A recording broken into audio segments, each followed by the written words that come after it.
Okay, just a quick review. Sorry for my English. It's not my first language. It's not even my second language, actually. It's my third language, as I've been raised in a Northern African family in France.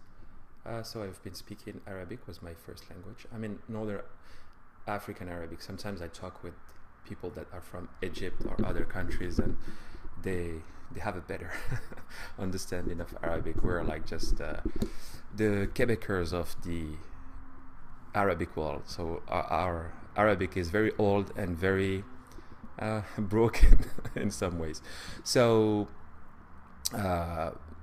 we are basically, when I say we, the country of origin where my parents were born,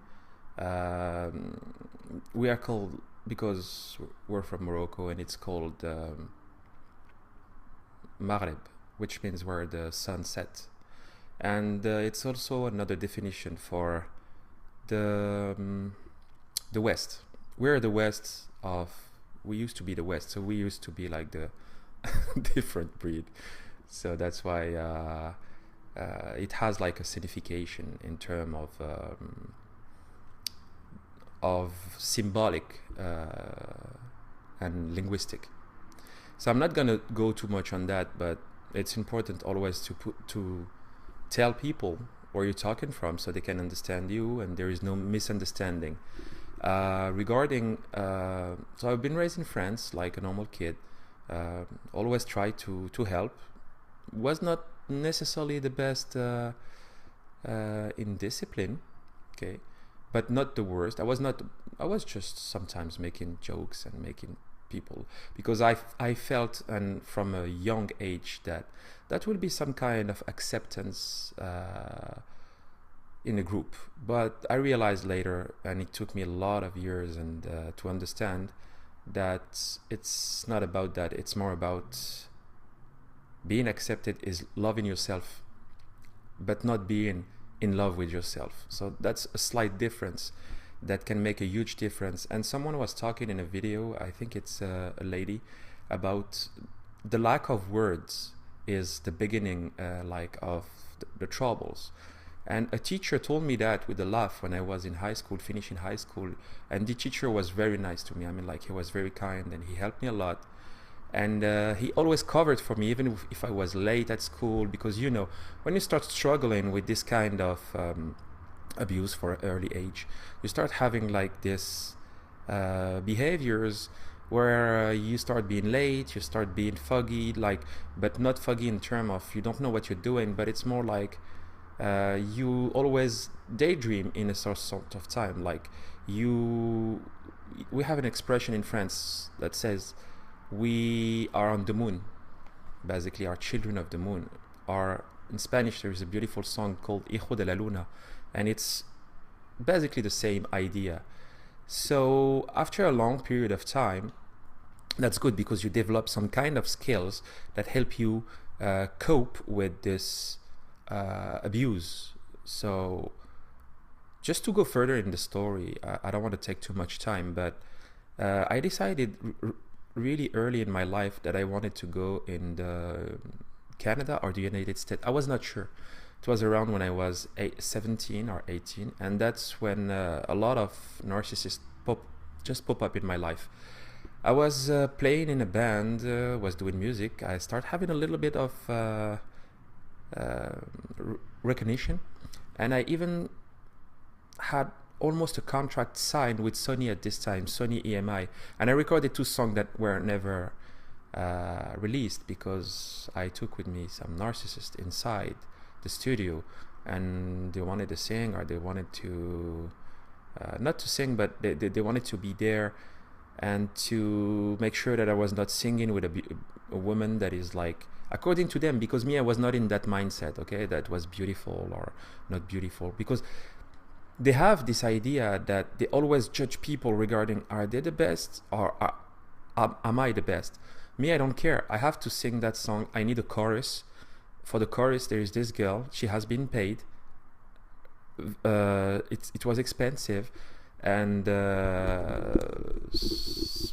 it's you see, it's just like illogical. You're not there you're not there like to it was like artistically. I was not there like to see if person is beautiful or not. It was more about the art. When I focus on the art, it's just that. But I realized later that that was all planned for failure, okay? Because they're scared to lose you.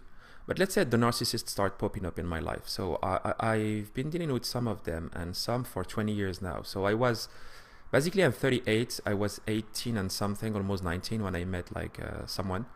I don't want to go too much in details because I'm sure I'm going toward a difficult divorce. In a situation where I don't even have money to take the bus right now because I've been stuck. It's not that I don't have assets. The assets have been here and there, and there's debts here, and you see it's like you keep running in the maze. So short story long, I decided to come here with a person. It was my dream, and the dream was taken care of by a person that was always full of energy. But how this person was full of energy? Because my belief is that they feed on drama, okay? And it's not, don't go into the esoteric like understanding or what I'm saying, that it's more about like, do you feel energetic when it's a beautiful sunny day and you have all your family around you, or the people that you love, the real friends, a very good news, like remember when you had graduated, remember when you have when you took your baby in your hand the first time, how did you feel at this time? I felt amazed. I felt I cannot sleep for 2 days. I mean, I felt like this endorphin in the brain was like, wow. So imagine that some people, they thrive the same way, but on bad emotions. Imagine how their world is. So they have to create constantly those situations, those mazes, so they can come and rescue you. Okay? They are going to rescue you, but don't be fooled. Okay? It's not necessarily to bash you or to help you. It's not even that. It's something that is beyond, it's veiled. So it's something that has to do with the idea of this endorphin thing in the brain. This recompense, like in French we call that the recompense circuits in the brain. That has something to do with, I don't know the term in English, but there are redundances in the brain. There are some circuits that are meant to feed themselves positively or negatively. And they are always triggered next to the Broca area, which is an area that is dedicated to language. Basically, you have the Wernicke, I don't remember which side is to show on my head, and the Broca. So those two are input, output for language, okay? Understanding and production, okay? So that's why you have some aphasic like disease, when you can lose the understanding but not the speaking, or you can lose the speaking and not the understanding. That's really important, but because maybe, and I don't know, it's an assumption, maybe there is something missing or a translation in how they perceive language. And this is important too when you talk to people. I made a huge mistake lately. But of course I've been like deprived from sleep. I had my children locked in a swimming pool, alone, and without any concern. Okay, so you see, every time they go to the swimming pool with a certain person, I feel like anxious, because I say, okay, is it that going to happen again? But the children, they understand that something is wrong, but they cannot like cognitively put the pieces together to say that's because they think in terms of love, like we do. Okay, so sometimes we may look childish to other people. Hey, wake up, this is life. But they don't understand that for us, we think in terms of love. I love this person, so if this person does something bad to me, I can understand because she loves me too.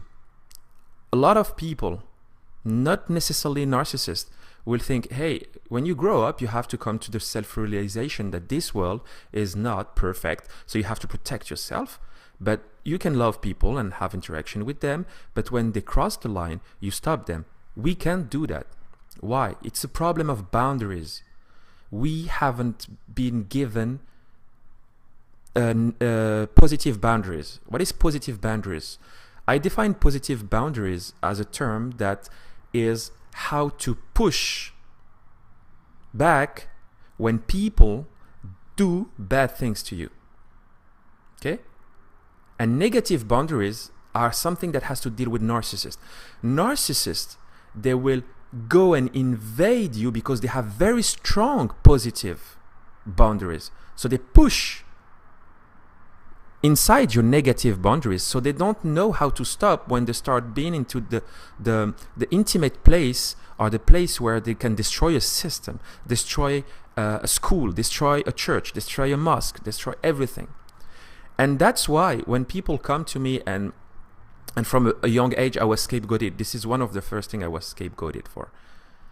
I never believed that because I was raised in a certain religion, or a certain mindset, or a certain philosophy, because I've been raised basically with French culture and a Moroccan culture, and then I discovered the Canadian culture, okay?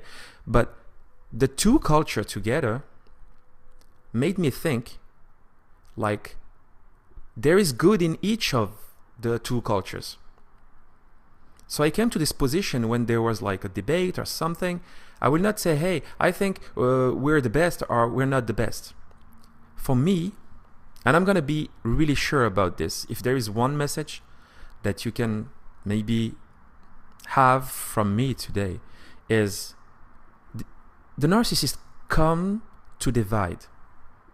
Okay? They don't come to unify. God is love. Okay? No matter how you see it with this prophet, you see it that no matter. God gives you a message as communities to live together and to respect each other. We're all sure of this. We all state that. But many people, when it starts to be difficult, they start pointing fingers. Why? Because this is the time. And people says, yeah, narcissists seem to pop up when time is like almost synchronistically adjusted. No, because by creating a gap inside the cohesion between human beings, they come to steal, to cheat, and to lie. This is the best time. Okay? It's like when you have money.